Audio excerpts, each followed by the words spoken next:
검찰 과거사위는 검찰의 부적절한 사건 처리 의혹을 조사하는 건데요. 네. 장자연 사건 같은 경우에는 2009년 탤런트 장 씨가 유력 인사들의 접대를 받다가 스스로 목숨을 끊으면서 수사가 시작됐습니다. 네. 당시에 일부 인사에 대한 봐주기 의혹이 제기된 바가 있는데 법무부 검찰 과거사위가 이것들을 다시 검토하겠다라고 밝힌 겁니다.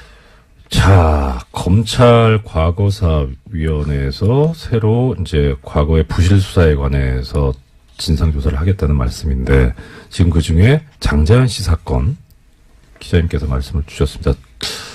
아시는 분들은 또 아시겠지만, 어떤 분들은 또 모르실 수도 있으니까, 이 사실관계를 좀, 김 기자님께서 약간 설명해 주시면 좋겠습니다. 네, 이제 2009년에 벌어졌던 사건인데요. 말씀드렸던 바처럼 유력 인사들의 접대를 강요받다가 스스로 목숨을 끊었다면서 유언을 남기고 그리고 그 유언장이 있었거든요. 네네. 그 내용들이 그 당시 굉장히 화제였습니다. 예. 그런데 경찰 수사가 시작되었는데 경찰은 5명을 불구속 기소 의견만 하고 검찰에 송치했습니다. 그런데 그때는 성접대 의혹이 아예 빠져 있었거든요. 그러니까 이 문건에 보면요. 조선일보 사장이라는 표현이 있는데요. 이와 같은 술자리 참석했다라고 했던 인사들 10명 이름 모두 빠져 있었던 겁니다. 네. 그래서 검찰의 수사를 이어받았는데 김종승 씨와 유장호 씨 당시 매니저와 그리고 대표 명예훼손 혐의 그리고 폭행 혐의로 기소가 됐고요. 나머지는 모두 무혐의 처리된 바가 있습니다. 이게 지금 사실 애청자 여러분 꼭 기억해 주셔야 되는 게요. 이 장자연 씨, 고 장자연 씨 사건이요. 김은지 기자님 전문입니다. 아, 예, 저기 주진우 기자가 전문이셨고요. 저는 예, 같이 그런 미담은 얘기하지 마시고요. 김은지 기자님 전문입니다. 예, 아니면 앞으로 전문으로 하도록 오늘부터 하겠습니다. 바로 전문이 되실 거고 계속 우리 애청자 여러분들 기억하시죠? 다스는 누구 겁니까? 이거는 뉴스공장에서 시작이 돼서 계속하고 있죠. 장자연 씨는 누가 죽였습니까? 는 김은지 기자님께서 계속 파주실 것으로 기대하고 있습니다. 굉장히 무거운 숙제를 또 전해주시는데요. 예. 자, 여기에 근데 이제 관련되는, 아까 이제 뭐 접대 강요도 있었고, 껄끄러우실 수도 있는데, 언론사가 관련이 돼 있지 않습니까? 네, 그 당시에 그래서 검찰 공소장을 보면요. 장자연이 작성한 문서에 조선일보 사장이라는 기재가 있다는 사실만으로 피의자가 장자연으로부터 술 접대를 받았다거나 성매매를 하였다고 인정하기 부족하다라면서요. 결과적으로 방상문 사장 같은 경우에 증거 불충분으로 혐의 없음 처분받았습니다. 거참, 네. 그렇게 수사가 끝이 종결이 되고 그리고 나서 저는 자세히는 모르는데 그게 되게 마음이 아팠어요. 그러니까 장자연 씨께서 남긴 말씀 중에 어머니 기일인데 제사 때인데 나오라고. 어떻게 사람이 그럴 수가 있을까 싶었었거든요. 네, 참 어제 전해드렸던 성완종 전 회장 사건도 그렇고 지금 이 장자연 씨 사건도 그렇고 돌아가신 분들이 참 억울한 죽음이 되지 않도록 우리가 함께 애써서 잘 좀 밝혀봤으면 또 이 검찰 법무부 과거사위원회 검토 대상 제대로 좀 해줬으면 좋겠습니다. 네, 어제 크리스마스였는데요. 더불어민주당 추미애 대표와 자유한국당 홍준표 대표가 충북 제천 화재 현장을 찾아갔습니다. 두 사람은 사고 원인 및 대책을 놓고 극명한 입장 차이를 보였는데요. 추 대표는 소방 인력 및 장비 등의 확충이 시급하다라고 강조했고요. 반면에 홍 대표는 현장의 잘못된 대응으로 피해를 키웠다면서 세월호 참사 때와 닮은 꼴이다라고 지적했습니다. 예, 불행한 일이 벌어진 거는 이제 벌어진 거고, 문제는 원인을 어디에 두고 다시는 그런 일이 없도록 우리가 대비책을 세워야 되는데, 지금 말씀하신 바와 같이 원인에 대해서 서로 상반되게 생각들을 하고 계신 것 같아요. 근데 일단, 좀 신경 써봐야 될 거는 객관적인 어떠한 상황이 과연 제대로 되어 있는가 하는 것을 염두에 둬야 될 것 같은데. 네, 그래서 추미애 대표 같은 경우에는 어제 지방의 열악한 소방 인프라 개선돼야 된다는 점을 강조했는데요. 네네. 현장에 들어갈 수 있는 요원은 4명뿐이었다라면서 적절한 소방 장비와 소방 인력이 신속하게 투입됐다라면 하는 아쉬움이 남는다라는 이야기를 강조했습니다. 예, 그렇습니다. 이 화재 발생한 제천 같은 경우에 인구가 한 13만 여분 정도 된다고 그렇게 들었는데 이 도시의 사다리차가 하나라고 그러더라고요. 근데 굉장히 소방 인력도 부족하고요. 소방 예. 장비도 부족해서 여러모로 현장에서 애를 먹었다라는 것들은 여러 차례 보도가 나왔습니다. 예, 그렇죠. 그리고 추미애 대표도 지적을 했는데 현장에 들어갈 수 있는 요원이 4명뿐이다. 그러니까 전부 소방서에 계신 분들이 10분 정도? 예, 3교대제로 운영하고 있으니까 사술적으로 생각해도 3분, 많으면 4분. 근데 또 그런 말씀들 하시더라고요. 그러니까 실제 편제는 그렇게 돼 있는데 막상 신고받고 출동할 때는 2명만 가도 다행이다. 1명이 가는 경우가 너무 비일비재하다. 그러면서 가시면 사다리차 설치해야죠. 제일 많이 하시는 말씀이 그거더라고요. 왜 불 끄시려면 소방호스 가지고 물을 뿌려야 되잖아요. 근데 그냥 봐도 소방호스 이거 수압이 상당할 텐데 혼자서 갖고 하시면 이렇게 뭐 반동이라 그래야 되나요? 이렇게 튀어나와가지고 예, 어떻게 몸이 밀릴 수 있는 그렇죠. 거죠. 그거 훨씬 더 품이 있어 보이네요. 네, 반동이 더 그렇습니다. 반동은 왠지 반동 분자가 생각나서 좀 종북스러워서 싫어요. 네, 뭐 그래서 이 두 분이 해서 저기 조를 이뤄야 되는 예, 상황일 것 같은데요. 조를 이뤄야 된다. 이것도 좋은 표현이네요. 예, 아유, 네. 감사합니다. 오늘 저는 여러 안 차례. 되네요. 일단 현장의 인력과 장비가 이렇게 부실하고 열악한데 이건 확충해야 되지 않느냐. 네. 예. 오늘 아침 한겨레 신문이 그와 같은 지적들을 했는데요. 아, 네. 서울 등 대도시와 제천 등 중소도시 사이의 소방 경력 차이가 굉장히 크다라는 겁니다. 제천 같은 경우에는 서울에 비해서 소방 인력이 절반이다라는 건데요. 네. 기본적으로 어떤 위험의 양극화가 있을 수밖에 없는 상황이다라는 거죠. 그렇죠.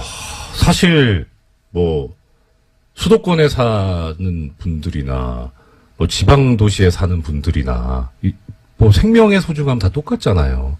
그러니까 여기에 대해서 격차를 두면 안 되는데 그런 또 보면은 여기에 대해서 사람들이 얘기를 할 때 이런 얘기들을 합니다. 지방자치단체 중에 소방서 설치가 안 돼 있는 데도 있고 또 그런데 한편으로 집값 떨어진다고 소방서 설치를 반대한 지방자치단체도 있고 또 이거 관련해서 그런 얘기가 있습니다. 소방직을 국가직으로 네, 지금 그렇죠. 이제 지방자치단체한테 맡겨져 있는데 지금 소방 인력들의 이게 굉장히 큰 염원 중에 하나입니다. 그렇죠. 네. 이게 어떻게 보면 그 지방분권화를 권력의 분산을 요구를 하고 있으니까 지방직화하는 게 맞지 않느냐, 그대로 두는 게 맞지 않느냐 하는데 지방직이 되려면 전제로서 지방자치단체의 예산이 풍부하고 그렇게 해서 지원이 잘 될 수 있어야 되는데 사실 우리나라 지방자치단체 중에 이 재정 자립도가 높은 데가 그렇게 많지 않지 않습니까? 그러니까 이런 인명을 다루는 생명과 국민의 안전을 다루는 이런 직은 그야말로 국가직으로 해서 빨리 예산 확충을 시키고 국민의 안전과 생명을 지킬 수 있도록 했으면 하는 그런 마음입니다. 그다음 뭐 제천 화재가 아무래도 큰 뉴스였으니까 관련 뉴스가 또 있는 것 같은데요. 네, 관련해서요. 이 지역의 국회의원인 자유한국당의 권석창 의원이 출입이 통제된 화재 현장에 들어가서 논란이 일었습니다. 화재 현장 방문해서 30분간 둘러보고요. 자신의 휴대전화로 현장을 촬영했다라고 하는데요. 못 들어가게 막자 자신이 국회의원이다라고 주장했다라고도 알려져 있습니다. 여기 왜 들어가셨답니까? 혹시 알려진 바가 있습니까? 자신의 주장은요. 네. 현장을 찾은 것은 의정활동의 일환이다라는 건데요. 현장을 통제해서 처음에는 경찰들과 실랑이가 있었지만 안전장비 갖추고 경찰관 입회하에 현장 들어갔다라고 주장하고 있습니다. 뭐 지역 국회의원이시니까 찾아가시는 것이 꼭 나쁘다고 할 수는 없는데 근데 이 현장이 아직 지금 뭐 조사가 완료된 게 아니라서 증거가 보존이 돼야 될 텐데 이 비전문가가 들어가서 좀 그렇지 않나 싶은데 네. 여기도 게다가 유족들도 출입을 못하고 있는 상황이라고 하는데요. 그래요? 유족 대표 일부만 지난 23일에 합동 감식에 참관했다라고 합니다. 그렇기 때문에 현장에서 굉장히 여러 말이 나왔다라고 하는데요. 이게 그냥 뭐 이거 느낌인데 이 경찰분들께서 출입을 제지하셨으면 예전에 그 누구시죠? 김문수 경기도지사님. 네, 이제 119에 전화해서 굉장히 유명한 말을 했습니다. 나 김문수인데.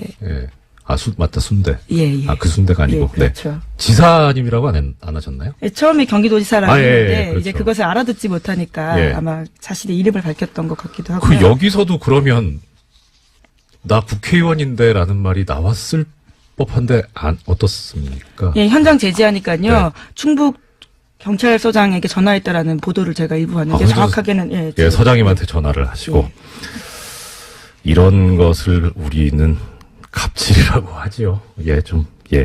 그래도 불행한 일이 벌어졌는데 가급적이면 좀 빨리빨리 이렇게 대처를 해서 상처를 치유할 수 있도록 서로 좀 힘을 합쳤으면 좋겠습니다. 여기 좀 도와주십시오. 네. 예, 다음 소식 어떤 소식이 있습니까? 네, 최경환 자유한국당 의원이 특수활동비 1억 원을 받았다는 혐의로 구속영장 청구됐다라는 사실 다들 기억하실 텐데요. 네네. 이와 관련해서 영장실질심사가 올해 말까지 열리지 않을 것으로 보입니다. 그렇죠. 네, 23일 종료 예정이었던 12월 임시국회가 여야 대치로 내년 1월 9일까지 연장됐기 때문인데요. 체포동의안을 처리할 국회 본회 일정이 잡히지 못하고 있습니다. 이게 원래 법에 의하면은 법원이나 검찰로부터 체포 요구에 관한 이제 동의안이 접수되면은 그것을 본회의에 보고를 하고 최초로 열리는 본회의에 보고를 하고 보고한 때로부터 24시간부터 12시간 사이에 표결을 하게 돼 있는데 이 보고조차도 지금 안 돼 있죠. 본회의가 열리지 않아가지고 원래는 22일 날 보고하고 그 다음에 끝내기로. 네, 그렇죠. 표결조차 하지 않기로 합의한 바가 있는데요. 그랬죠. 지금 이 일정 자체가 진행되고 있지 않은 겁니다. 예, 대놓고 직무유기하겠다는 거잖아요. 참. 안 그래도 정치권이나 국회의 그 신뢰도가 높지 않은데 이런 식으로 또 그 와중에 이제 그 본회의도 열리지 않았으니까 원래 임시국회가 특별한 의사일정 합의 없으면 30일 회기여가지고 그러니까 지금 아까 말씀하신 대로 1월 9일까지인데 자 1월 9일까지 해넘겨서까지 그러니까 의사가 있는지 아닌지까지는 모르겠는데 이거 방탄국회 아닙니까? 예, 좀 국민들하고 자꾸 이렇게 거리감 생기는 이런 행동을 자꾸 해서 어떻게 하시려고 하는지 참 심히 걱정스럽습니다. 네, 뿐만 아니라 이후현 자유한국당 의원 같은 경우에도요. 이번 주 중으로 사전 구속영장 청구될 방침이다라고 알려져 있는데 네. 10억 원대 불법 정치자금 및 공정 헌금 받은 혐의거든요. 예, 이 또한 같은 상황입니다. 이분은 편찮으시죠? 네, 많이들 건강들이 안 좋으신 것 같아요. 날도 안 좋고 그래서 예, 속히 쾌유 치료를 받으셔가지고 쾌유하셔서 영장실질심사에 임하셨으면 좋겠습니다. 예, 다음 뉴스는요? 네, 뉴스타파가 홍준표 자유한국당 대표의 유죄 혐의를 입증할 정황 증거 하나를 찾았다라고 보도했습니다. 홍 대표는 성완종 전 경남기업 회장에게 1억 원을 받았다라는 혐의로 재판받았지만요. 어제 전해드린 바와 같이 대법원에서 최종 무죄 났습니다. 법원의 판단은 돈을 줬다고 말한 성완종 전 회장이 순직에 전한 인터뷰가 증거 능력이 없고 또 돈을 전달했다고 하는 윤승모 전 경남기업 부회장의 진술의 신빙성이 떨어진다라고 판단했는데요. 윤 전 부회장 같은 경우에는 돈을 홍준표 의원실에서 줬다라고 했는데 당시 상황을 묘사한 바가 있습니다. 그런데 이 부분이 신뢰성이 떨어진다라는 거거든요. 뭐라고 진술했냐면 척당불기라는 글씨가 의원실에 걸려 있었는데 홍준표 대표 쪽 반박은 그것은 의원실이 아니라 당대표실에 걸려 있었다라고 주장한 겁니다. 그러니까 의원실엔 한 번도 걸려 있은 적이 없다라는 것들을 법원이 받아들인 건데요. 네네. 그런데 뉴스타파가 찾아낸 동영상을 보면 2010년 당시에 홍 대표 의원실에 관련된 글씨가 붙어 있습니다. 아이고 일반적으로 생각할 수 있는 거는 아니 왜 이렇게 바로 나올 거짓말을 하냐 하는 그런 비판이 있을 수 있는데 저는 이 소식을 듣고 그 생각이 들더라고요. 빨리 좀 내놓지. 늦게 찾아나 봅니다. 그러니까요. 아유 아까워요. 자, 이거 관련해가지고 많은 분들이 물으시는 게 새로운 증거가 나오지 않았냐. 그러면 이걸로 이제 상황이 바뀌었으니까 재심을 해서 처벌을 할 수 있지 않겠느냐 그런 문제를 제기를 하시던데요.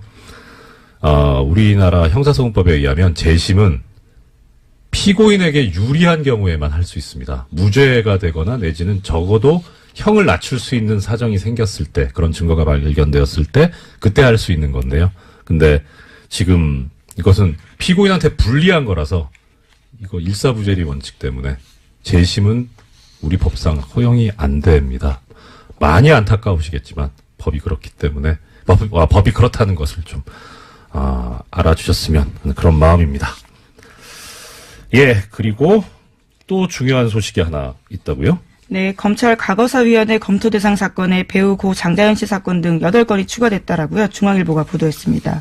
검찰 과거사위는 검찰의 부적절한 사건 처리 의혹을 조사하는 건데요. 네. 장자연 사건 같은 경우에는 2009년 탤런트 장 씨가 유력 인사들의 접대를 받다가 스스로 목숨을 끊으면서 수사가 시작됐습니다. 네. 당시에 일부 인사에 대한 봐주기 의혹이 제기된 바가 있는데 법무부 검찰 과거사위가 이것들을 다시 검토하겠다라고 밝힌 겁니다. 자, 검찰 과거사위원회에서 새로 이제 과거의 부실 수사에 관해서 진상조사를 하겠다는 말씀인데 지금 그 중에 장자연 씨 사건 기자님께서 말씀을 주셨습니다. 아시는 분들은 또 아시겠지만 어떤 분들은 또 모르실 수도 있으니까 이 사실관계를 좀 김 기자님께서 약간 설명해 주셨으면 좋겠습니다. 네, 이제 2009년에 벌어졌던 사건인데요. 말씀드렸던 바처럼 유력 인사들의 접대를 강요받다가 스스로 목숨을 끊었다면서 유언을 남기고 그리고 그 유언장이 있었거든요. 네네. 그 내용들이 그 당시 굉장히 화제였습니다. 예. 그런데 경찰 수사가 시작되었는데 경찰은 5명을 불구속 기소 의견만 하고 검찰에 송치했습니다. 그런데 그때는 성접대 의혹이 아예 빠져 있었거든요. 그러니까 이 문건에 보면요. 조선일보 사장이라는 표현이 있는데요. 이와 같은 술자리 참석했다라고 했던 인사들 10명 이름 모두 빠져 있었던 겁니다. 네. 그래서 검찰의 수사를 이어받았는데 김종승 씨와 유정호 씨 당시 매니저와 그리고 대표 명예훼손 혐의 그리고 폭행 혐의로 기소가 됐고요. 나머지는 모두 무혐의 처리된 바가 있습니다. 이게 지금 사실 애청자 여러분 꼭 기억해 주셔야 되는 게요. 이 장자연 씨, 고 장자연 씨 사건이요. 김은지 기자님 전문입니다. 아, 예, 저기 주진우 기자가 전문이셨고요. 저는 예, 같이 그런 미담은 얘기하지 마시고요. 김은지 기자님 전문입니다. 예, 아니면 앞으로 전문으로 예, 하도록 오늘부터 하겠습니다. 바로 전문이 되실 거고 계속 우리 애청자 여러분들 기억하시죠? 다스는 누구 겁니까? 이거는 뉴스공장에서 시작이 돼서 계속하고 있죠. 장자연 씨는 누가 죽였습니까? 는 김은지 기자님께서 계속 파주실 것으로 기대하고 있습니다. 굉장히 무거운 숙제를 또 전해주시는데요. 예. 자, 여기에 근데 이제 관련되는, 아까 이제 접대 강요도 있었고, 껄끄러우실 수도 있는데, 언론사가 관련이 되어 있지 않습니까? 네, 그 당시에 그래서 검찰 공소장을 보면요. 장자연이 작성한 문서에 조선일보 사장이라는 기재가 있다는 사실만으로 피의자가 장자연으로부터 술 접대를 받았다거나 성매매를 하였다고 인정하기 부족하다라면서요. 결과적으로 방상훈 사장 같은 경우에 증거불충분으로 혐의 없음 처분받았습니다. 거참, 네. 그렇게 수사가 끝이 종결이 되고 그리고 나서 저는 자세히는 모르는데 그게 되게 마음이 아팠어요. 그러니까 장자연 씨에서 남긴 말씀 중에 어머니 기일인데 제사 때인데 나오라고. 어떻게 사람이 그럴 수가 있을까 싶었었거든요. 네, 참 어제 전해드렸던 성완종 전 회장 사건도 그렇고 지금 이 장자연 씨 사건도 그렇고 돌아가신 분들이 참 억울한 죽음이 되지 않도록 우리가 함께 애써서 잘 좀 밝혀봤으면 또 이 검찰 법무부 과거사위원회도 검토 대상 제대로 좀 해줬으면 좋겠습니다. 예, 시간이 많이 흘렀는데 사실 여러 가지 소식을 준비해 오셨지만 어제 청취자 여러분들하고 약속드린 게 있죠. 삼성언론재단에서 언론인 분들, 우리 시사인에 계신 분들이나 TBS에 계신 분들은 안 보내주고 다른 분들만 보내줬다는 이 엄청난 잘못에 관해서 오늘 좀 이어서 이야기를 해보겠습니다. 지금 언론재단 나오는데 이 언론재단이요. 실제 사업이 어떻게 되는지 혹시 나온 얘기가 있습니까? 비용이라든가 회계를 어떻게 처리한다 이런 것들요. 예, 언론재단은 아니고요. 이게 지금 삼성 해외 연수 사업이라고 할 수 있는데요.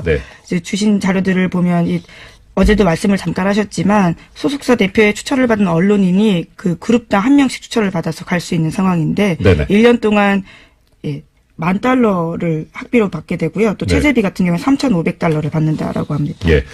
여기 보면 월요? 네, 그렇죠. 여기 보면 삼성언론재단의 경우 목적 사업비의 80%, 그다음 상남언론재단 여기는 LG 계열인데요. 이게 85%를 언론인 해외 연수와 어학교육 지원에 사용해 오고 있다고 합니다. 그러니까 이 재단 자체가 아예 그 목적인 거죠.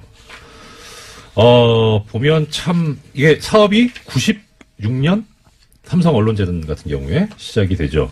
시작이 되고 2016년까지 있었습니다. 여기 기술을 그래서 하나씩 붙이시더라고요. 그 삼성언론재단에서 보면 22기까지 2016년에 그래서 이제 2017년은 못 가셨고. 근데 오늘 드리고 싶은 말씀은 이겁니다. 이 중에 2000년도에 6기로 다녀오신 당시 모 신문이라고 할 거 있나? 경향신문의 문화부 차장님 당시 다녀오신 분이 계세요. 이분이 그러니까 결국 삼성언론재단 삼성 돈으로 다녀오신 거죠. 여기에 대해서 그리고 나서 2009년에 본인이 근무하시는 신문에 칼럼을 쓰신 게 있습니다. 제목은 굿바이 노무현. 이 글에 보면 이런 얘기가 나옵니다. 참여정부의 실정으로 서민들이 가난해지는 동안 노무현 패밀리는 부자가 되었다는 사실은 변하지 않는다. 재벌개혁을 다짐하고는 삼성의 국정을 위탁하고 특권 없는 사회를 만들겠다고 하고는 스스로 특권층이 되고 시장개혁 대신 시장 만능의 우상을 퍼뜨림으로써 노무현을 통해 세상의 낡은 질서를 바꾸려 했던 그 열정을 싸늘한 냉소로 바꿔놓고 삼성의 국정을 위탁했다. 뭐 사실인지 아닌지 모르겠는데 삼성 돈으로 유학 다녀오신 분이 하기는 좀 썩 적절한 말씀은 아니지 않나 싶은 생각이 얼핏 들었고요. 이 칼럼이 2009년 4월 15일에 실리는데 아주 공교롭게도 한 달 후에 노무현 대통령이 서거를 하시죠. 뭐 이게 꼭 원인이 되겠습니까마는 참 아픈 칼럼이었고 이래도 되는가 하는 그런 생각이 들게 하는 내용이었습니다. 이것에 관해서는 또 여러 가지 준비를 하고 있는데요. 아마 중간에 제가 공장장 권한대행에서 잘리면 못할 거고 내일 잘릴 수도 있다라는 마음으로 빨리빨리 정리를 해서 조사를 해가지고 보내드리도록 하겠습니다. 한 30초 남았네요. 오늘 내가 이 소식은 꼭 전해드리려고 했는데 못했다 하는 거 말씀 주시죠. 네, 제목만 그럼 말씀드리면요. 네. 국민의당 전당원 투표가 지금 현재 세대결 양상이라고 합니다. 예. 그래서 반대하는 의원들이 지금 오늘자로요. 남부지법에 그 심리를 넣어 가처분 신청서를 제출했는데요. 그와 네네. 관련된 결정도 아마 빨리 날 것으로 보입니다. 예, 투표하기